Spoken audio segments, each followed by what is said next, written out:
이 시간 말씀을 받습니다. 이 시간 보실 말씀은 사도행전 15장 1절에서 11절까지 말씀입니다.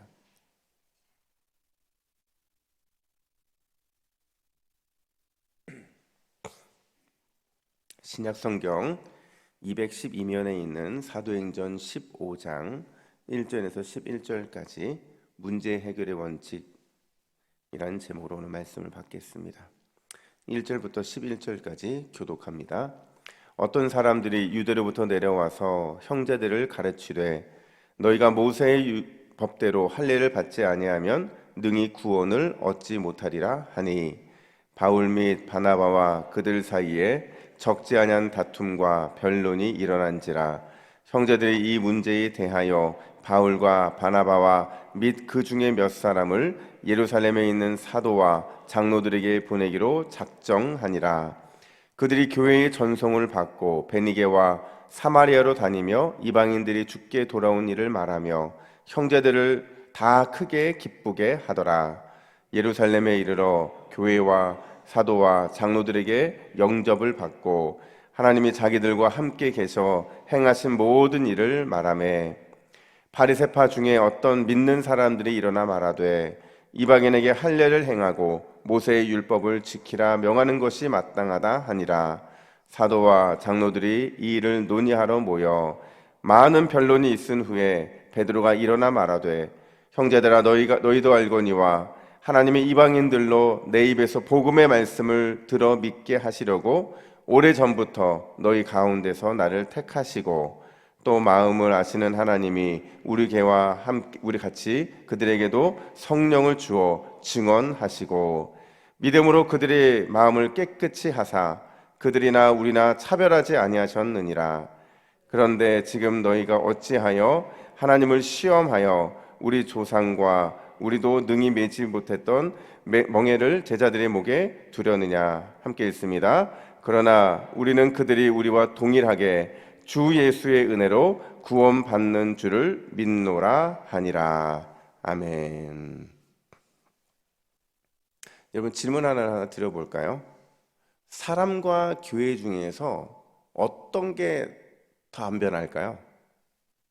사람이 더 안 변할까요? 교회가 더 안 변할까요? 이게 조금 질문이 어려우면 이렇게 바꿔보죠. 여러분 자신과 교회 공동체 중에서 과연 어떤 게 더 잘 변하지 않던가요? 어떤 게 더 안 변할까요? 둘 다 안 변합니다. 예, 사실은 여러분 이게 왜 그러냐면 내가 변하면 교회가 변할 수밖에 없어요. 교회 역사에서 보면 하나님은 어떤 특별한 능력으로 교회를 바꿔오신 게 아니거든요. 어떤 특별한 능력으로 공동체를 바꿔오신 게 아니에요. 그냥 그 한 사람을 통해서 교회를 바꿔오시고 교회를 변화시켜 오셨거든요. 반대로요, 교회가 변하면 그 안에 있는 나라고 하는 이 작은 존재는 변할 수밖에 없다는 거예요. 근데 문제는 뭐냐면 개인도 변하지 않고 교회도 변하지 않는다는 겁니다. 그리고 개인도 교회도 변화의 기로에 있음에도 불구하고 그 변화를 꿈꾸지도 않고 변화에 대한 움직임도 전혀 갖지 않는 경향들이 많이 있다는 거죠. 이게 우리의 어떻게 보면 죄의 본성 중에 하나라는 거예요. 오늘 본문에 보면 초대교회가요 아주 중요한 기로에 서 있는 것을 볼 수 있는데 어떤 기로냐? 우리 1절 말씀을 같이 읽어볼까요? 1절입니다. 시작. 어떤 사람들이 유대로부터 내려와서 형제들을 가르치되 너희가 모세의 법대로 할례를 받지 아니하면 능히 구원을 얻지 못하리라 하니. 이 문제의 시작이 어디서 시작됐냐면 안디옥 교회에서 시작이 됐어요. 예루살렘 교회에서 내려온 어떤 일련의 유대 기독교인들이 안디옥 교회에 와서는 이렇게 말하는 겁니다. 야, 너희 이방인들도 우리 유대인들처럼 할례를 받아야 해. 그래야 너희도 구원을 받을 수 있어. 근데 이게 아무 문제가 지금까지 없었거든요. 근데 갑자기 이 말을 하니까 교회가 술렁이기 시작하는 거예요. 갑자기 이 파장이 일어나기 시작하는 겁니다. 이게 얼마나 큰 문제가 됐었냐면 2절에 보니까 바울 및 바나바와 그들 사이에 적지 아니한 다툼과 변론이 일어났다 이렇게 말을 해요. 이런 바울과 바나바가 누구예요? 안디옥 교회를 세운 사람들이잖아요. 중추적인 역할을 했고 여기에서 파송을 받아 선교를 갔다 온 사람들인데 분명히 이 선교는 이방 선교였거든요. 근데 이 선교를 갔다 오는 사람들도 지금 분열할 정도로, 그러니까 바울과 바나바는 철저하게 유대인처럼 할례를 받을 필요가 없다라는 얘기를 했을 거예요. 근데 그들과 또 다른 사람들이 사이에 적지 않은 다툼과 변론이 있었다는 얘기는 해결이 되지 않을 만큼 이 문제가 교회의 심각한 문제가 됐다는 거죠. 심지어 어떤 신학자는 지금 교회가 둘로 쪼개질 만큼 헬라파 유대인들과 또 헬라파 기도인들과 유대파 기독교인들로 완전히 나누어질 만큼 그런 위기 상황이라고 말을 해요. 근데 결론부터 말씀드리자면 안디옥 교회부터 시작됐던 이 문제가요, 예루살렘 교회에 와서 해피엔딩으로 끝이 납니다. 우리 28절 말씀을 볼까요? 28절 같이 있습니다. 시작. 성령과 우리는 아무 짐도 너에게 지우지 아니하는 것이 옳은 줄 알았노니. 무슨 말이에요? 여기서 아무 짐이라는 것은 이 짐이 그거거든요. 할례를 행하고 율법을 준수하는 것.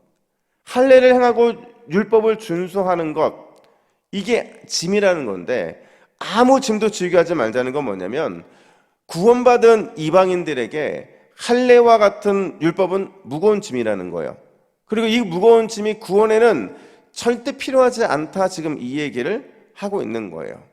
근데 이 결론이요, 이 결론을 보면 어떤 생각이 드냐면 어떻게 교회가 술렁였고 쪼개질 위기만큼 굉장히 어려운 상황이었는데 하나로 봉합할 수 있었을까?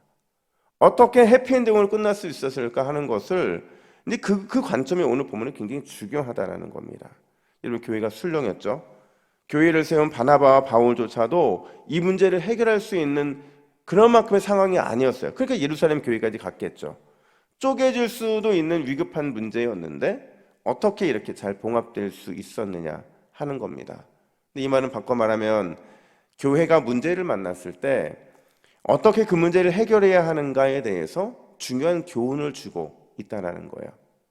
오늘 본문을 통해서 주는 교훈이 몇 가지가 있는데 그 중에 한 가지만 오늘 하고 나머지는 내일 하도록 하겠습니다. 첫 번째, 다름이라는 문제가 발생했다면 반드시 서로의 의견을 경청해야 된다, 이렇게 말을 해요. 그러니까 교회의 문제가 발생했을 때 그 문제의 첫 출발점은 뭐냐? 경청에서 시작이 된다는 거예요. 한번 생각해 보세요. 싸움이 왜 발생할까요? 왜 한 번 싸우면 절대로 타협하지 않으려 하는 걸까요? 그 이유가 뭐냐면 듣지 않기 때문에 그래요. 들으려고 하지 않기 때문에 그런 겁니다. 상대방의 생각이나 상대방의 의견이나 상대방이 왜 이런 논리를 펼치고 있는지에 대해서 잘 듣지 않는 거예요. 경청하지 않는 거예요. 경청하지 않으니까 나만 옳다고 생각하는 거죠.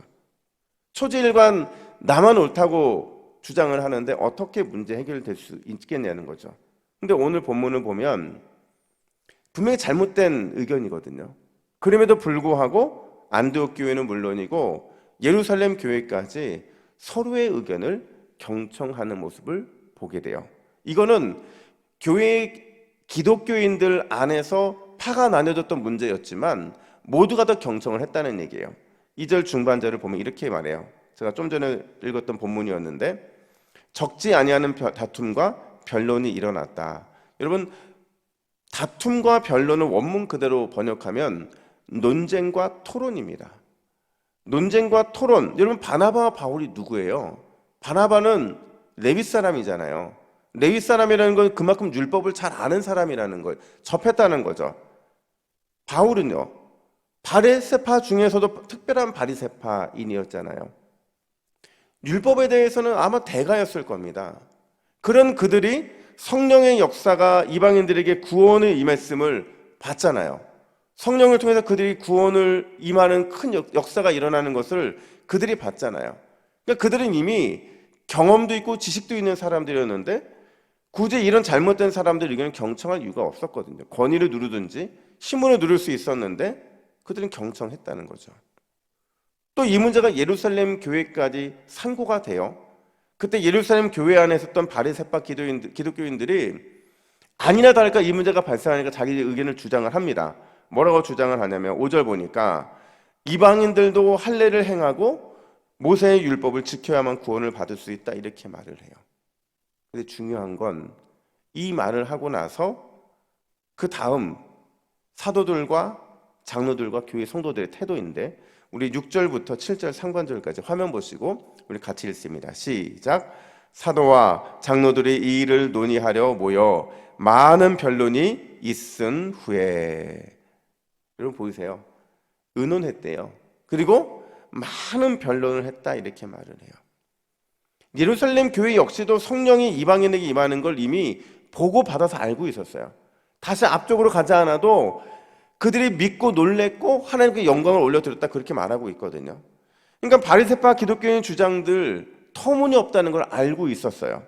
그럼에도 불구하고 그들은 그 이야기를 경청했다라는 거예요. 뭘 말하고 있느냐? 다름에도 경청은 반드시 필요하다는 거예요.